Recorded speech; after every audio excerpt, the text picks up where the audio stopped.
मेघालय विधानसभा चुनाव में बीजेपी को करारी हार का सामना करना पड़ा है।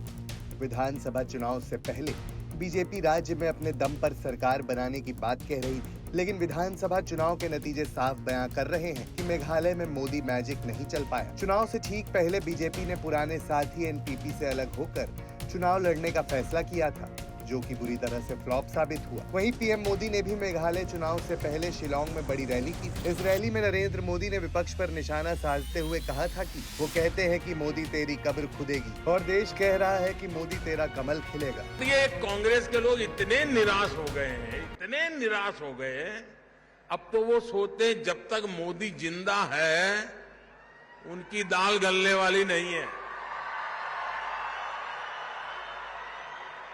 और इसलिए सारे आजकल कह रहे हैं मर जा मोदी, मर जा मोदी, नारे बोल रहे हैं मर जा मोदी।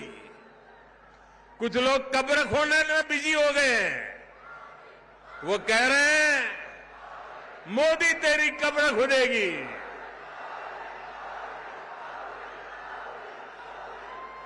मोदी तेरी कब्र खुदेगी, लेकिन देश कह रहा है मोदी तेरा कमल खिलेगा, मोदी तेरा कमल खिलेगा।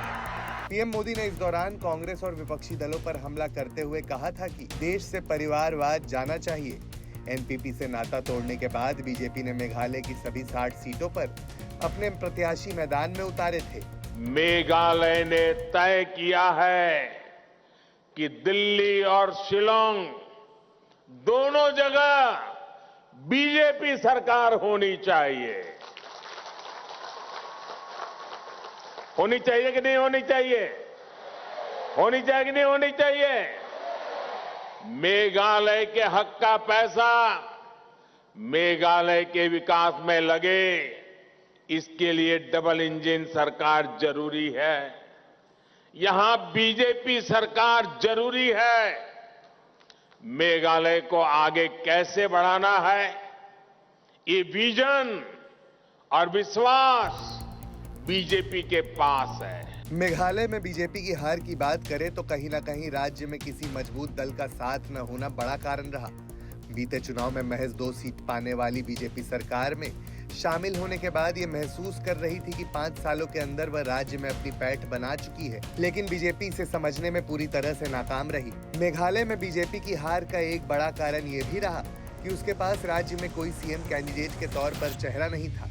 हालांकि बीजेपी की ओर से पूर्वोत्तर राज्यों की जिम्मेदारी काफी हद तक असम के सीएम हेमंत बिस्वा शर्मा ने अदा की, लेकिन पार्टी के पास त्रिपुरा और नागालैंड की तरह कोई चेहरा नहीं था।